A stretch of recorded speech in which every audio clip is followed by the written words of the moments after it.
결혼하신 여러분, 결혼한 지가 얼마나 됐습니까? 또 결혼 생활이 지금 행복하고 있습니까? 여러분, 결혼한 이유가 뭡니까? 결혼 생활을 오래 하다 보면 내가 왜 결혼을 했는지, 여러분, 결혼한 이유는 제가 생각할 때 행복해지기 위해서, 행복한 삶을 살기 위해서 결혼한 줄로 믿습니다. 그런데 여러분, 얼마나 행복합니까? 어떤 사람은 이제 죽지 못해 살지요. 행복하긴 뭐가 행복하겠습니까? 또 어쩔 수 없으니까 살지요. 무슨 그렇게 행복하겠습니까? 그렇게 말하는 사람들이 종종 있습니다. 이건 잘못된 것이죠. 여러분, 우리가 결혼할 때 목적을 가지고 결혼을 했습니다.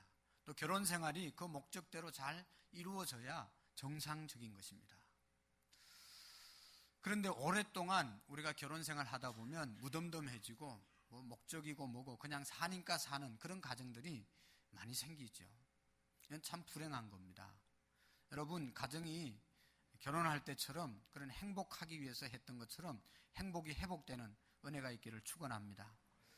고개를 못 들고 있는 사람들은 좀 수상한 사람들인데, 여러분 고개를 드시고, 여러분 우리가 결혼했으면 행복하게 살아야 되죠. 또 행복을 위해서 우리가 열심히 노력해야 됩니다. 신앙생활 마찬가지라고 생각합니다. 여러분, 신앙생활이 뭡니까? 오늘 기독교가 어떤 종교입니까? 우리가 교회에 나오는 것이 신앙생활이 아니고, 이 교회에 나오는 사람은 교인이라고 말합니다. 교인입니다. 교인. 성도가 있습니다. 정말로 예수님을 믿는 사람들이 성도입니다. 구별된 사람들, 거룩한 사람들. 우리가 예수님을 믿는 것이 기독교인데, 여러분, 예수님을 어떤 분으로 믿는가? 이것이 너무너무 중요한 것입니다. 여러분, 예수님을 어떤 분으로 믿으십니까? 우리가 예수님을 아는 만큼 믿을 수가 있는데, 예수님을 바로 알아야 우리가 바로 믿을 수 있고, 우리가 믿음 생활을 잘 못하는 이유 중에 하나는 예수님에 대해서 우리가 바로 이해하지 못했기 때문에 신앙생활을 잘 못하는 겁니다. 호세아서에 보면 이스라엘 백성들을 향해서 너희들이 하나님을 알되 힘써 하나님을 알으라고 부탁하고 있습니다. 여러분, 하나님을 안다는 것, 우리가 믿음을 안다는 것은, 예수님을 안다는 것은 머리로 아는 것이 아니고 머리로 알아서 가슴으로 깨닫고 아는 것을 말합니다. 그러니까 여기에서 알아졌으면 여기에서 바로 행동으로 나타나는 것이 진정으로 아는 것입니다. 그래서 성경은 하나님을 안다고 말할 때 부부관계, 부부생활에 남자가 여자를, 여자가 남자를 안다는 말로 표현하고 있습니다. 결혼하지 않은 사람은 부부관계가 어떻게 되는지, 남자가 어떤, 여자가 어떤지 잘 모르지만 결혼해서 살아보면 남자와 여자의 그 사랑의 관계를 알게 된다는 것입니다. 여러분, 우리가 예수님을 안다는 것은 내가 지식적으로 아는 것이 아니라, 지식적으로 알 뿐만 아니라 내 가슴으로 체험해서 예수님이 어떤 분인지를 분명히 알고 살아가는 것이 온전한 기독교인의 신앙생활입니다. 우리가 교회를 오래 다니면 신앙의 본질을 잃어버릴 수가 있습니다. 예수님이 어떤 분인지 잊어버릴 수가 있습니다. 저는 우리 교회에 나오는 모든 분들이 정말로 다른 것 때문에 이 교회에 나오는 게 아니고, 예수님이 내게 해주신 일 때문에, 예수님을 믿기 때문에 나오는 그런 성도가 되기를 축원합니다. 어떤 다른 것 때문에 나오는 것이 아니라 예수님 때문에 교회에 나오는 저와 여러분들이 되기를 원합니다. 제가 이 자리에 선 것은 예수님 때문에 선 것이지 다른 것 때문에 선 것이 아닙니다. 여러분들이 이 자리에 앉아 있는 것이 예수님 때문에 와서 앉아 있어야지, 다른 이유 때문에 와서 앉아 있으면 이건 신앙의 본질을 잃어버린 겁니다. 여러분, 예수님이 우리에게 어떤 분입니까? 그분이 어떤 분인지를 알기 위해서는 본인이 어떤 말을, 자기를 어떻게 소개하는지를 보면 우리가 예수님을, 본인을 더 잘 알 수가 있습니다. 요한복음 10장 30절 말씀에 보면 예수님은 자신을 이렇게 말씀하고 있습니다. 시작. 나와 아버지는 하나이다 하신대. 아멘. 예수님이 자신을 뭐라고 말씀하신다고요? 나는 하나님과 하나다. 나는 아버지와 하나다. 예수님은 본인을 하나님이라고 말씀하고 있습니다. 또 예수님을 오랫동안 따라다녔던 예수님의 제자들은 예수님을 보고 그들이 깨달았는데, 예수님이 어떤 분인지를 여러분 말씀하고 있습니다. 마태복음 14장 33절을 봅시다. 시작. 배에 있는 사람들이 예수께 절하며 이르되 진실로 하나님의 아들이로 소이다 하더라. 아멘. 예수님과 배를 타고 이렇게 항해를 하다가 또 예수님과 늘 동고동락하던 제자들이 배를 타고 가다가 풍랑을 만났는데 예수님이 그 풍랑을 잔잔케 하셨습니다. 바람을 잔잔케 하셨습니다. 그리고 난 다음에 그 모습을 보고 예수님의 제자들이 했던 말씀이 당신은 진실로 하나님의 아들입니다. 예수님을 가장 가까이에서 섬겼던 사람들이 예수님을 보고 진실로 하나님의 아들이라고 고백합니다. 예수님은 하나님이시고 예수님은 진실로 하나님의 아들인 것을 우리에게 말씀해 주고 있습니다. 또 여러분, 예수님을 더 잘 알기 위해서, 어떤 사람을 더 잘 알기 위해서는 그 사람이 어떤 일을 하고 살아가는지를 우리가 살펴보면 그 사람에 대해서 더 깊이 알 수가 있습니다. 여러분, 예수님이 어떤 일을 했습니까? 여러 가지 일을 했는데 사도행전 10장 38절 말씀을 한번 보실까요? 시작. 하나님이 나사렛 예수에게 성령과 능력을 기름붓어 다셨으매 그가 두루 다니시며 선한 일을 행하시고 마귀에게 눌린 모든 사람을 고치셨으니 이는 하나님이 함께 하셨음이니라. 아멘. 할렐루야. 할렐루야. 예수님이 하신 일, 선한 일을 행하셨다. 그 다음에 뭐라고 그랬습니까? 마귀에게 눌린 자를 고치셨다. 예수님께서 이 땅에 오셔서 선한 일, 어렵고 가난하고 병들고 소외된 사람들과 친구가 되어주시고 그들을 도와주셨을 뿐만 아니라 마귀에게 사로잡혀서 병이 걸려서 온전한 생활을 하지 못하는 사람들에게 마귀를 내어 쫓아주시고 그들의 삶을 온전케 해 주셨다는 것입니다. 그런 일을 예수님이 하셨습니다. 여러분, 더 나가서 보면 마태복음 4장 23절의 말씀에 보면 예수님의 하신 사역, 일이 있는데요. 한번 읽어봅시다. 시작. 예수께서 온 갈릴리로 두루 다니시고 그들의 회당에서 가르치시며 천국 복음을 전파하시며 백성 중에 모든 병과 모든 약한 것을 고치시니. 아멘. 저 마태복음 4장 23절의 말씀을 소위 예수님의 3대 사역을 요약한 말씀이라고 말합니다. 예수님이 이 땅에 오셔서 많은 일을 하셨는데 세 가지로 요약할 수 있는데, 첫 번째로는 가르치시는 일을 하셨고, 그래서 교회는 이렇게 날마다 가르치는 겁니다. 두 번째로는 예수님이 천국 복음을 전파하셨다. 복음 전가하는 일을 예수님이 하셨습니다. 그 다음에 세 번째로는 약하고 질병 걸린 사람들을 고쳐주시고 강건케 하시는 치유의 사역을 하셨습니다. 그래서 예수님의 3대 사역은 가르치고 천국 복음을 전파하시고 병을 고치시는 그런 일을 하셨다고 말하고 있습니다. 여러분, 그리고 더 중요한 것은 마가복음 10장 45절에 예수님께서 오신 목적과 예수님이 이 땅에 오셔서 죽으신 이유를 말씀하고 있습니다. 한번 읽어보겠습니다. 시작. 인자가 온 것은 섬김을 받으려 함이 아니요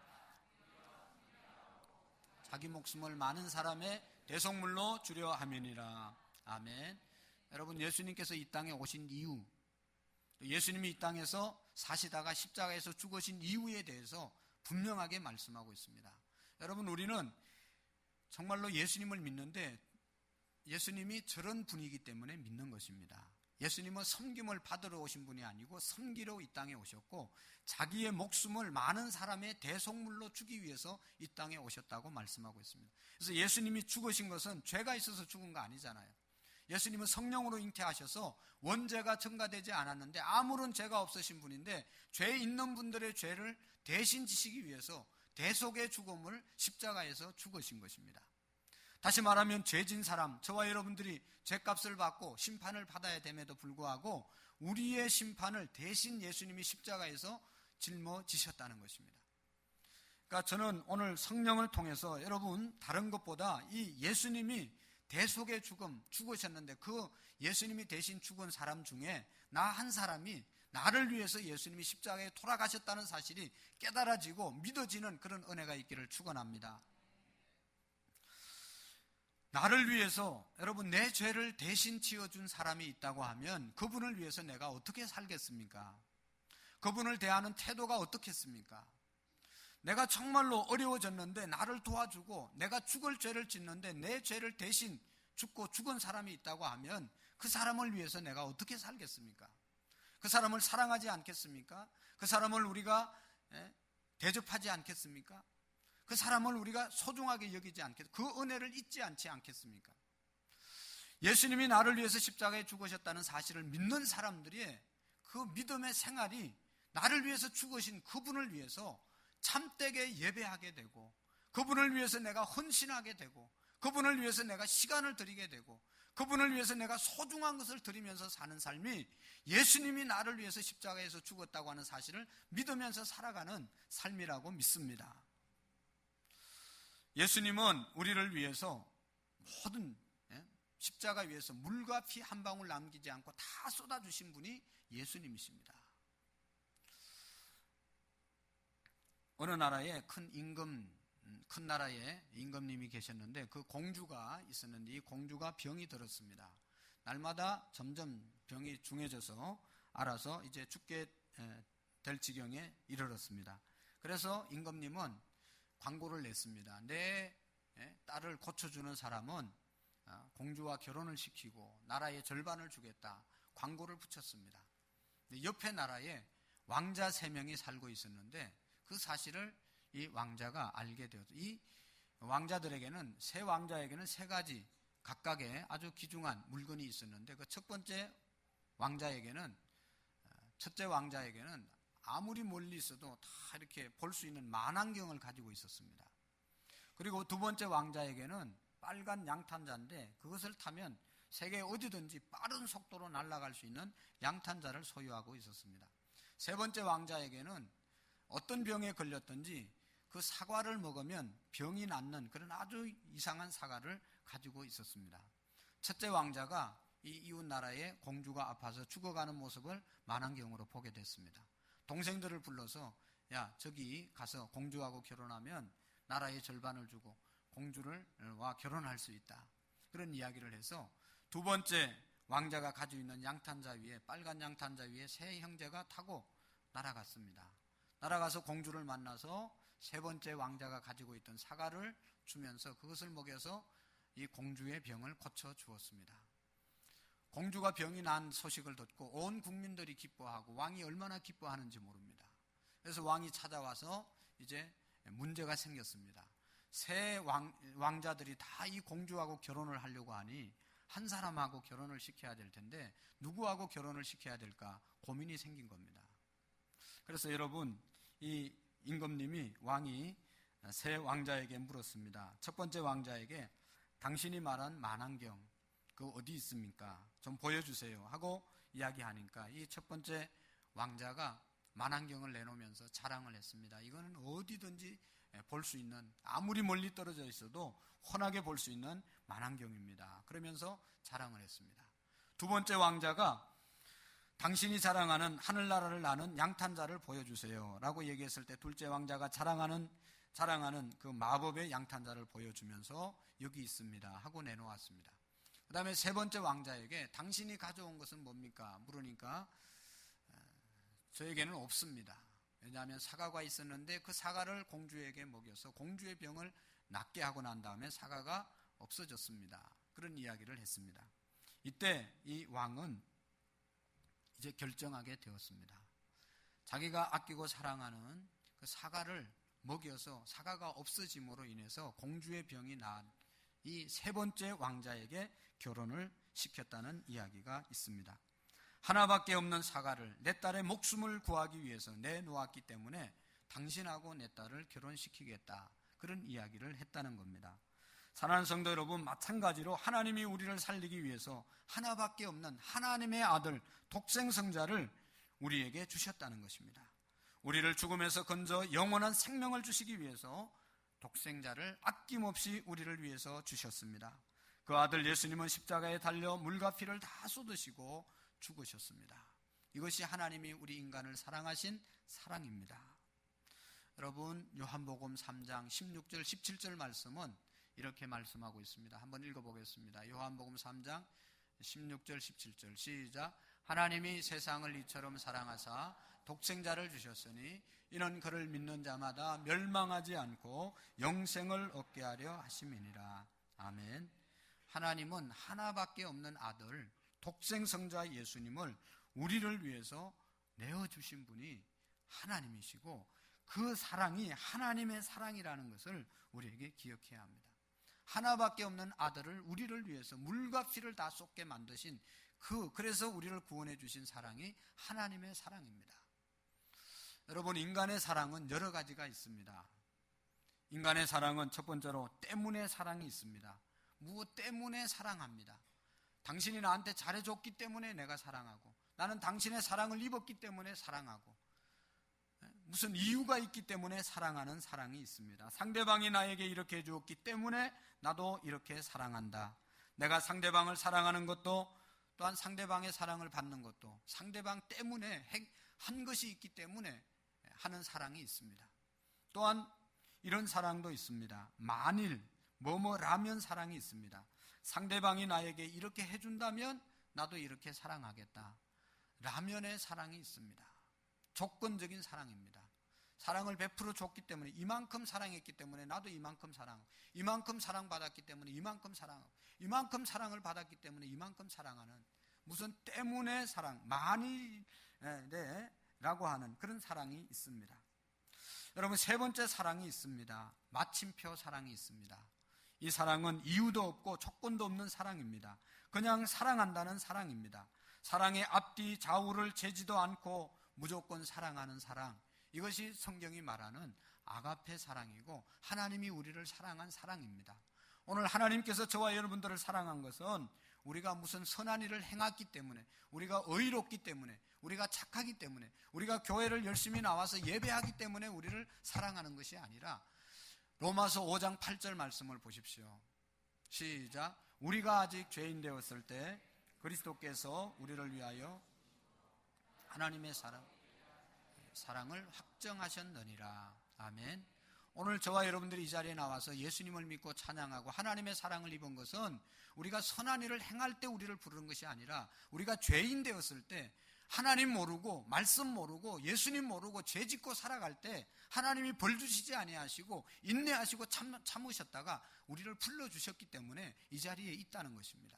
우리가 죄인 되었을 때, 죄 질 때도 하나님이 우리를 심판하지 아니하고 사랑해 주셨다는 것입니다.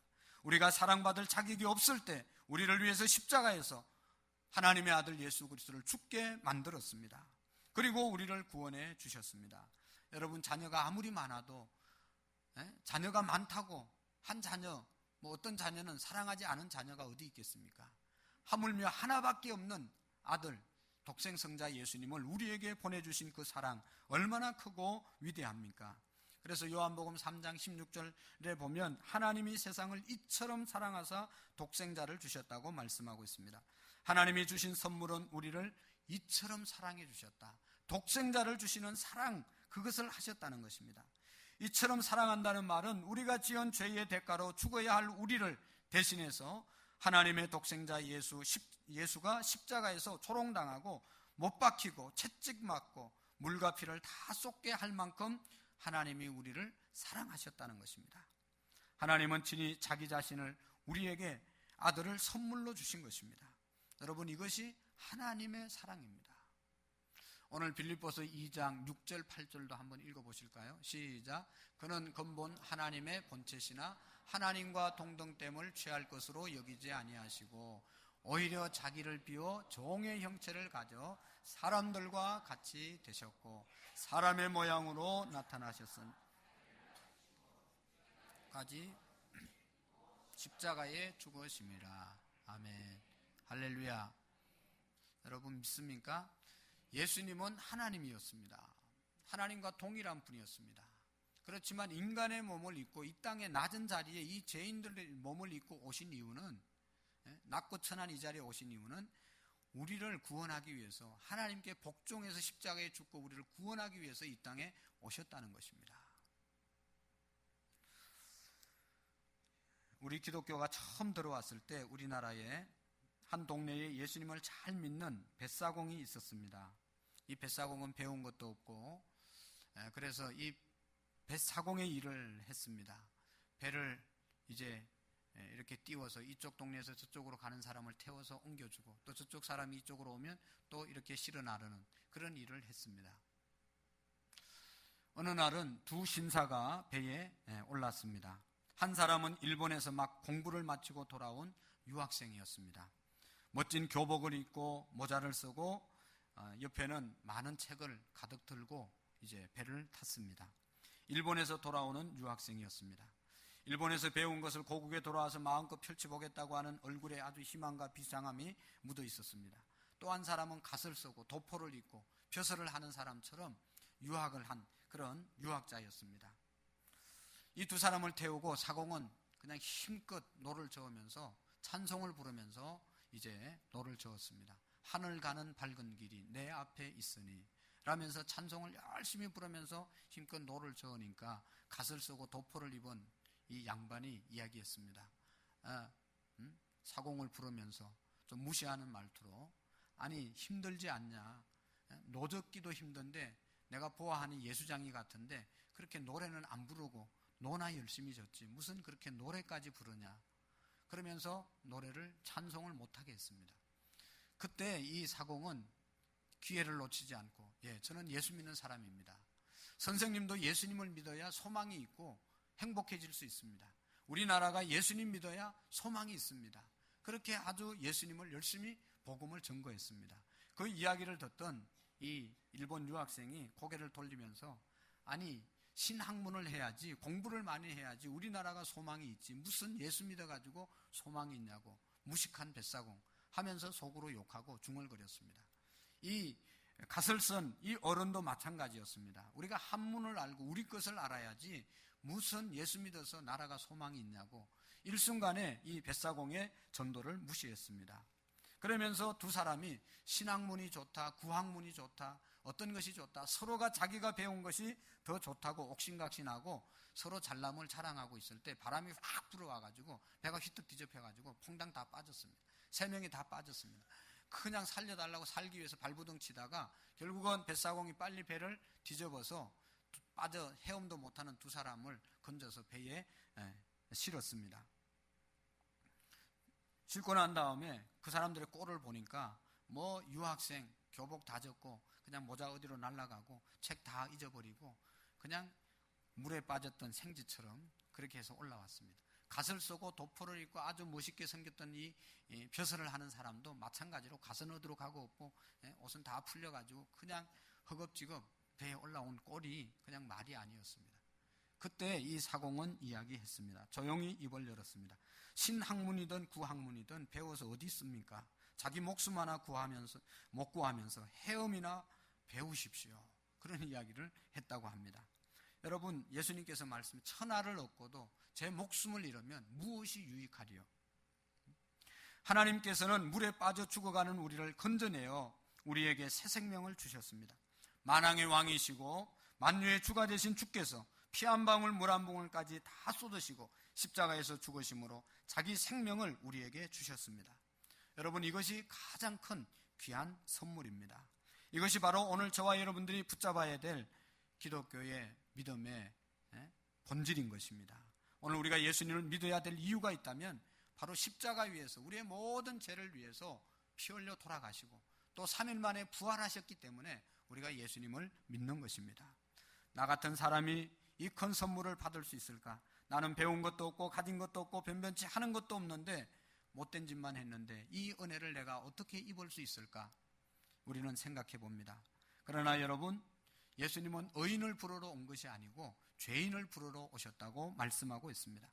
이는 그를 믿는 자마다 멸망치 않고 영생을 얻게 하려 하심이라. 믿으면 멸망하지 않고 모든 사람이 구원 얻게 하기 위해서 예수님이 이 땅에 오셨다는 것입니다. 여러분, 구원, 영생은 거듭남은 내가 똑똑하고 잘나서 받는 것이 아니라 열심히 일하고 착해서 받는 것이 아니라 값없이 하나님이 주시는 선물임을 믿으시기를 바랍니다. 그래서 여러분, 에베소서 2장 8절의 말씀을 우리가 꼭 기억해야 합니다. 시작. 너희는 그 은혜로 인하여 믿음으로 말미암아 구원을 받았으니 이것은 너희에게서 난 것이 아니요 하나님의 선물이라. 아멘. 여러분, 우리가 구원받은 것은 우리의 행위가 아니고 하나님의 선물이라고 말씀하고 있습니다. 여러분, 선물은 내가 열심히 노력해서 받는 게 아니고 그냥 주는 것이 선물입니다. 선물은 그냥 받기만 하면 되는 겁니다. 선물을 주면 감사합니다 하고 받는 것이 선물이지, 나는 한 것이 없는데요, 나는 받을 자격이 없는데요, 그러면서 선물을 거절하면 선물 준 사람을 당황하게 만드는 것이죠. 여러분, 구원의 선물은 하나님께서 우리에게 주시는 은혜의 선물입니다. 여러분, 스위스의 한 순교자가 장작더미 위에 맨발로 올라섰습니다. 이제 막 장작에 불을 붙이려고 준비하고 있는데 이 사람을 감독하는 감독관이 있었습니다. 순교자가 이제 마지막 불을 화형 당하기 이전에 감독자를 불렀습니다. 선생님, 이리 좀 오십시오. 내 가슴에 당신의 손을 얹어 보십시오. 그래서 손을 얹었습니다. 만약에 제 가슴이 평소보다 더 뛰면 내가 믿는 하나님은 거짓말입니다. 내가 믿는 하나님을 믿지 않아도 됩니다. 그러면서 이 감독의 손을 자기 가슴에 얹어 보았습니다. 이 사람의 가슴이, 화형을 당할 이 사람의 가슴이 뛰는 그 심장 소리가 그냥 평소에 잠잘 때처럼 그렇게 가슴이 뛰었다는 것입니다. 그래서 이 감독관이 그러지 않아도 당신의 모습이, 화형당하는 당신의 모습이 너무 담담하고 평화로워 보였는데 당신이 믿는 하나님이 진짜입니다 라고 고백을 했다고 합니다. 사랑하는 성도 여러분, 믿음이 없는 사람은, 하나님을 믿는 믿음이 없는 사람은 죽음이 불안하고 두렵고 고통스러운 것입니다.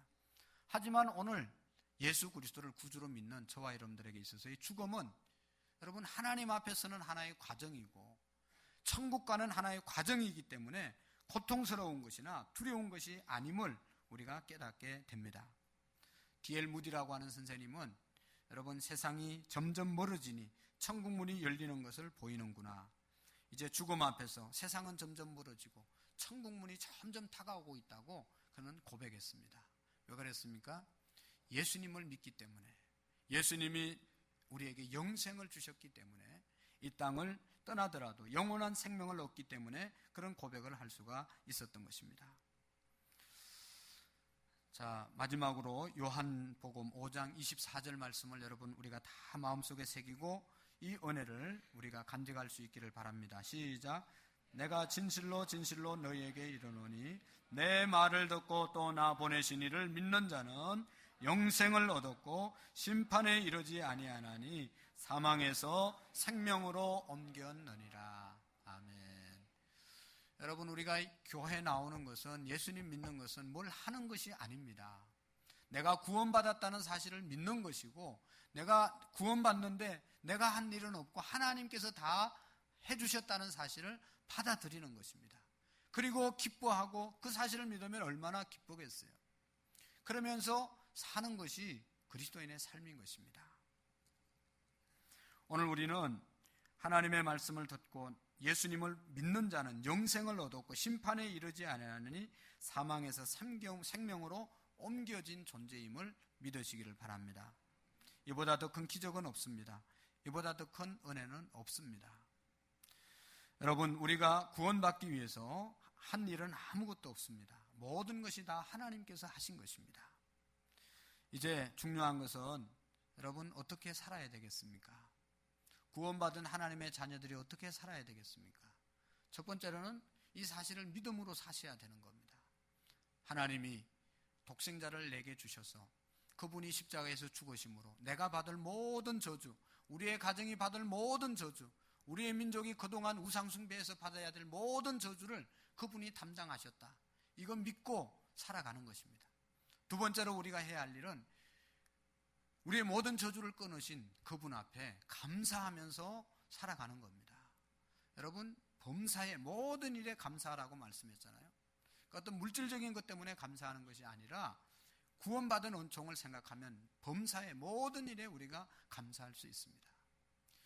여러분, 받은 은혜를 잊어버리는 사람은 인간이 아니죠.